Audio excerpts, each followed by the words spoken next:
ever had one school trip in my life. They took us to Castleton, which is a village somewhere out in Derbyshire. I think it's in Hope Valley. I don't know. We got a coach there, which when I was 9 years old made me lose my actual shit. A week of no parents, no homework. I mean, they made you walk, a lot. And there were still teachers there, but at that age you felt like you were on Raven.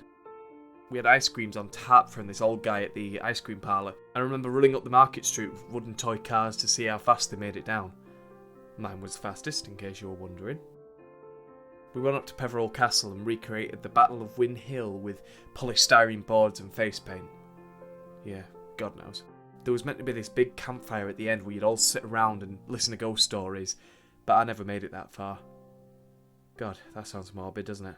I mean, I was pulled from the trip early because, well, I don't really remember, to be honest. I think it was a family do, or maybe I got really homesick or something. A few of the kids did.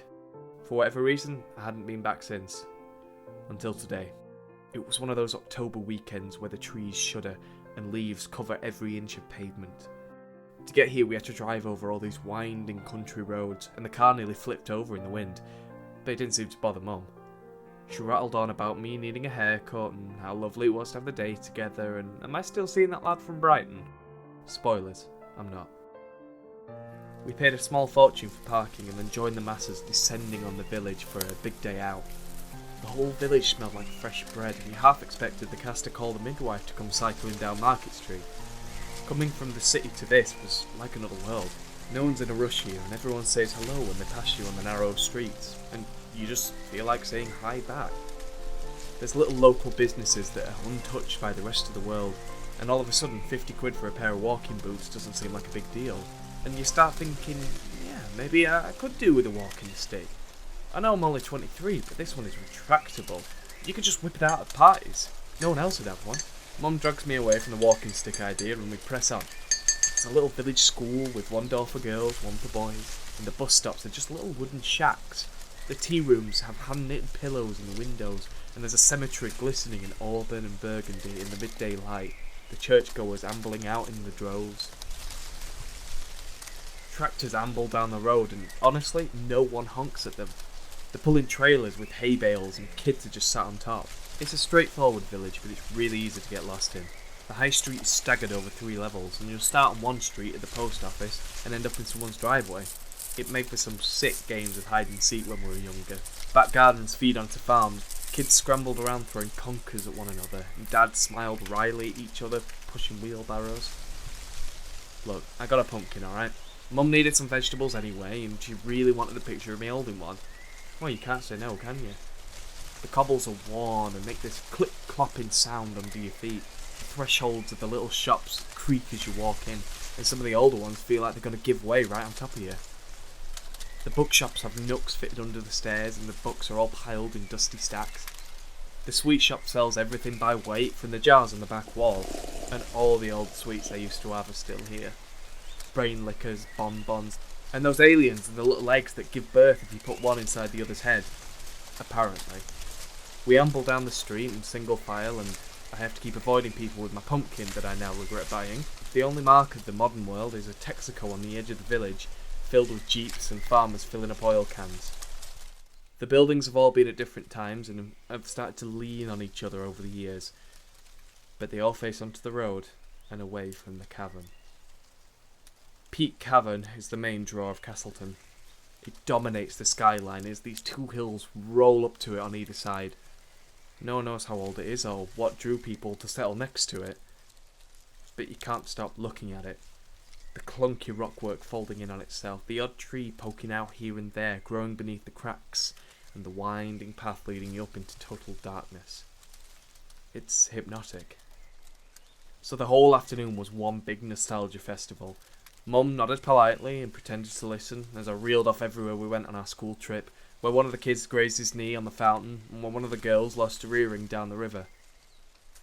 The little stream starts somewhere at the base of the cavern and trickles down the wall and through the town, houses literally backing onto it. You have to follow the river to get up to the cavern, and at some point you're on this really narrow path, literally in people's gardens. The locals don't mind though, probably the same way they don't mind a class of 10-year-olds terrorising the village once a year. They get on with the gardening, they chat to the dogs, and don't even look at the cavern. But I can't stop staring at it. It's impressive, anyone would agree to that, but for me it's the crows that I can't stop watching. There's probably 24 of them circling around the entrance, settling unevenly on those odd few trees and perches protruding from the cliffs. They peck and argue with each other for space, but they don't move. They were here last time as well. That's the part of the trip I blocked out. Mum points them out first. She asks me if these are the crows.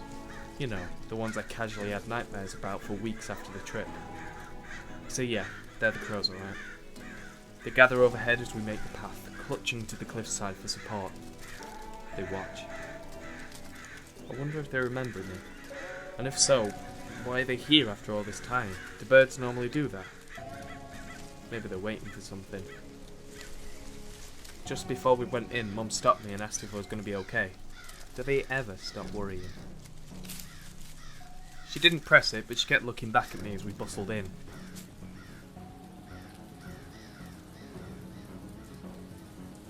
We idled around the first part, waiting for the ticket booth to free up, and the whole place seemed smaller than it did when I was younger. I know what you're thinking, and I don't mean in the kiddie way. I mean literally half of it was roped off.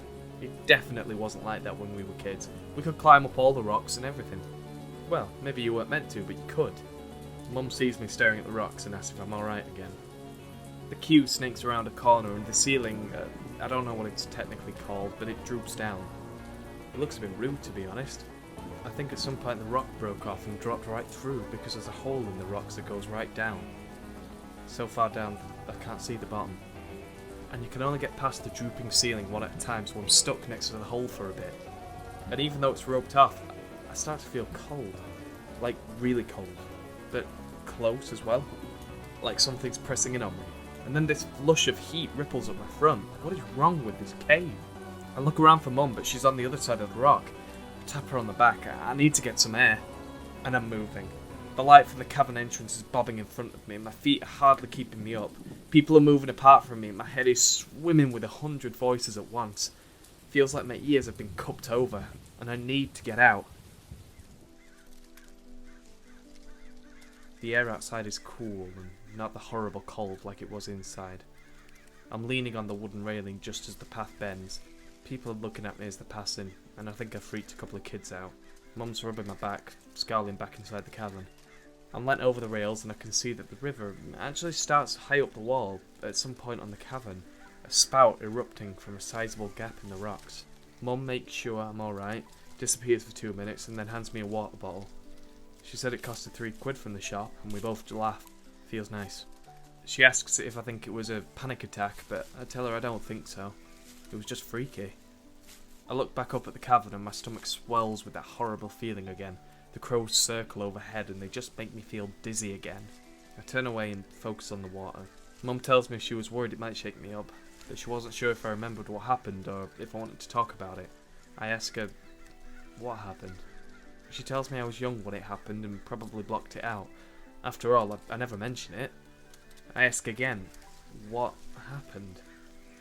She said only 2 words. You fell. I fell. It hits me like a ton of bricks. She carries on talking, trying to figure out how old I was, but I'm already springboarded into the memory.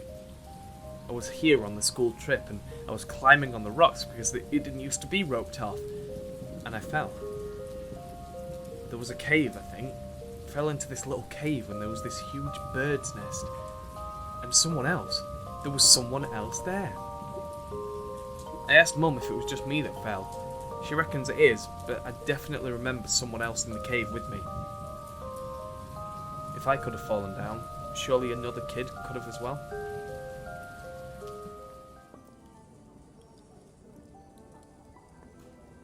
We don't go back in after that. We go back down into the village, grab a couple of apple strudel lattes, and Mum argues with the cashier about the minimum card spend. She says she got called by the teacher as soon as they got back to the hostel. I'd been messing around on the rocks while we were waiting to go in. I slipped and I fell. They tried reaching in for me and everyone was shouting my name, but the attendant managed to guide me out through a gap in the front of the cavern. They had to ferry me down because it was quite a big drop. Mum was in a state, and she nearly crashed because she was speeding so quick to come and get me. Apparently I was alright at first, but then the nightmares came. The nightmares, the crows, the cavern. I tried to focus on the cafe and the people, my mum, but I just couldn't shake it. I keep asking her if another kid fell down with me, but to the best of her knowledge, it was just me. So we begin the climb out of Castleton, and the bending, winding roads do nothing to help me feel better. The trees droop over the darkening roads and the leaves build up on the sides, making it feel like we're sailing up through a sea of auburn and maroon. Mum's talking about the roast we'll be having and how she's turned my room into the dog's room, and I hear none of it. I'm staring at the trees and valleys, but I'm not taking any of it in. The crows swirl around my head, the dripping of the cavern is ringing in my ears. And there's a voice too. It's not a real voice, I don't think, just the way my head makes sense of it all. It sounds echoey and muffled, like it's been stuffed so far back in my head that it's having difficulty actually breaking through. And it sounds like it's saying, no, that's stupid. It sounds like it's shouting my name, alright? And I can't shake it. If I fell down the rocks, someone probably was shouting my name. But it must have been one of the teachers or my schoolmates or whoever fell down with me. Despite what my mum says, I'm convinced there was someone else there. Why it sounds so shaky and horrible, I don't know. But a week's worth of nightmares will do that to you. The voice feels like it's calling me back. I know it sounds weird, but the crows and the way I turned inside the cavern and this other kid I can't quite remember, it feels like something's missing. I think I need to go back to get some closure. Maybe if I just see it all again when it's quiet, I can set my head straight. Monday morning rears its ugly head and Mum drops me off at the station, thinking I'm going back to my flat. She insists on watching me go in, and I do genuinely go on to my own platform for home, but the voice keeps ringing around my head. It mixes in with the whistles of the trains and the rush hour traffic, and I'm helpless.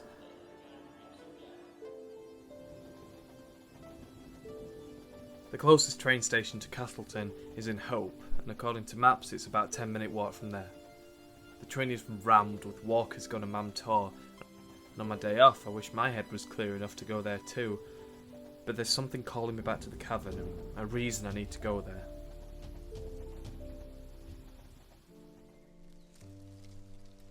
The walk ended up taking me closer to 20 minutes, and the village was a different place on Monday morning. The shopkeepers are gossiping and brushing down the front porches, grabbing multi-packs of water out of car boots. A beer van chugs its way down the high street, making slow progress through each of the pubs. The people filling up a Texaco look grumpy, and they're actually honking at their tractors now because they're in the way of their commute. The path still winds through people's garden, but people are staring at me now. This is a morning for maintenance, cleaning up after the weekend and getting ready for the next. This isn't like summer or Christmas when people are off work every day. This is one of those weird in-between seasons where it's the weekends that keep the village afloat, and a young bloke walking through by himself, no walking gear, no dog, looks a bit shady.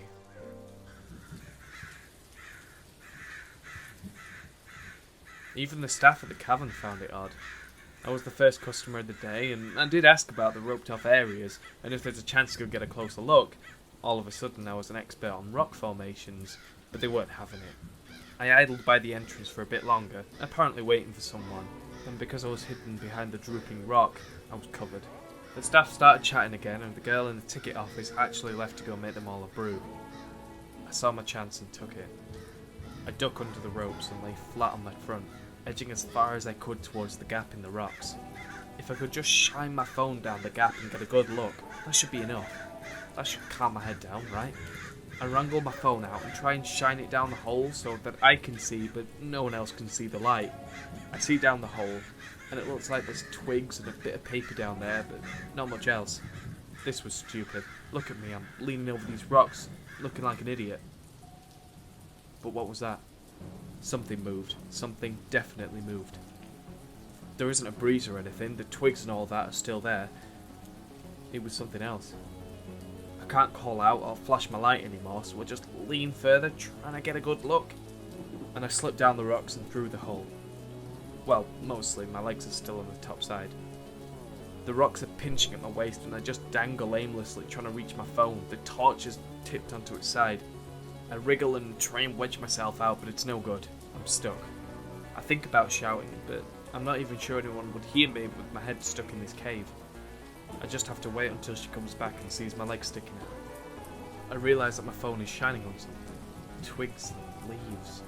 It's a nest. Of course it is, I remember the nest. There was this massive bird's nest in here, and hands. I remember some hands grabbing onto me. People trying to pull me back up. No. It must have been the other kid. We didn't have torches or anything. We would have both just scrambled around in the dark trying to find each other. And the sound of my name being called reverberates through my head again. But no one knows my name this time around. No one knows I'm here. No one is going to call for me, and for that reason, now I'm going to die here. My side kills and I wriggle to try and get more comfortable, and that does it. I slip through the gap and my face hits the cold stone. Ow. It takes a few seconds for me to come around, but at least it knocked the voice out of my head. My thighs are grazed and my face is covered in dirt, but at least I'm out. I grab my phone and look around. There's rags down here, plastic bottles that people have thrown down, and bird droppings. Lots of them. Now that I'm next to it, I realise how big this bird's nest is. Like, really big. You know how things are usually smaller when you remember them as a kid? This is the opposite. Do you remember how I said the river started somewhere in the cavern wall and went down into the village? Well, this is where it starts. There's a firm trickling of water in its own rut that's running down the cave and off out. It looks like I'm at the beginning of a tunnel. I look round it and did something just move? No, of course it didn't. My eyes are just adjusting to the dark. So I look down the tunnel and there's more rocks and rags and bird crap, and if you followed it for long enough, it'd probably lead you out into the cavern. But it's the other side that I'm more interested in. There's sunlight peeking through the gap in some of the rocks, and I remember it now. That's how I got out before, it must have been.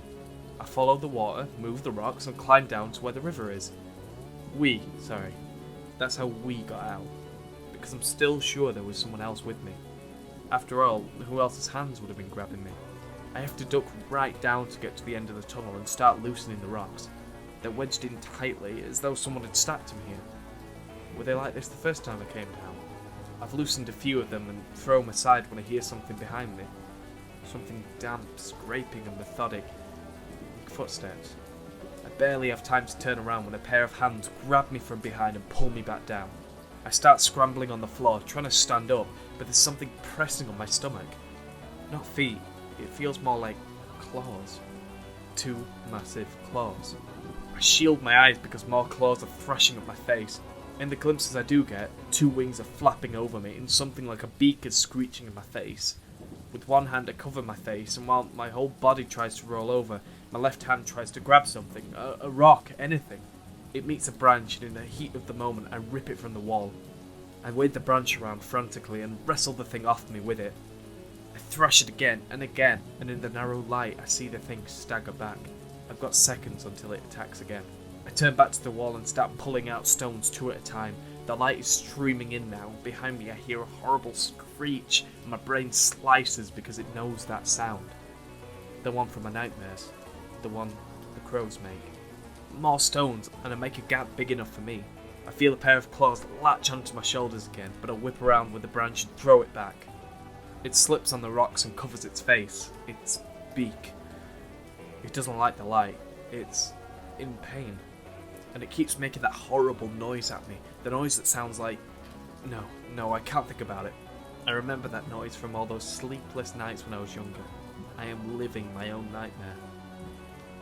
I turn back to the rocks and dive through the gap, falling down a few meters and landing squarely on the wet rocks and stones near the river.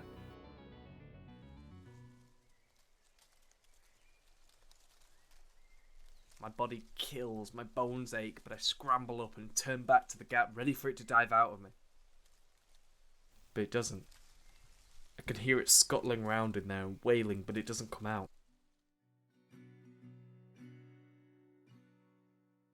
I was wrong. I hadn't remembered all of it. The first time I fell down, it wasn't another kid down here with me. It was this thing. They weren't hands grabbing me, they were its claws. It was like a crow, but the size of a man. It was ugly and it was bent over from the cave, but it remembered me. And when everyone called down for me, shouting my name over and over, it learned. And when I fell down again, it remembered me. And the noise it was making, the sound of my nightmares from all those years ago, was my name. It was calling out my name.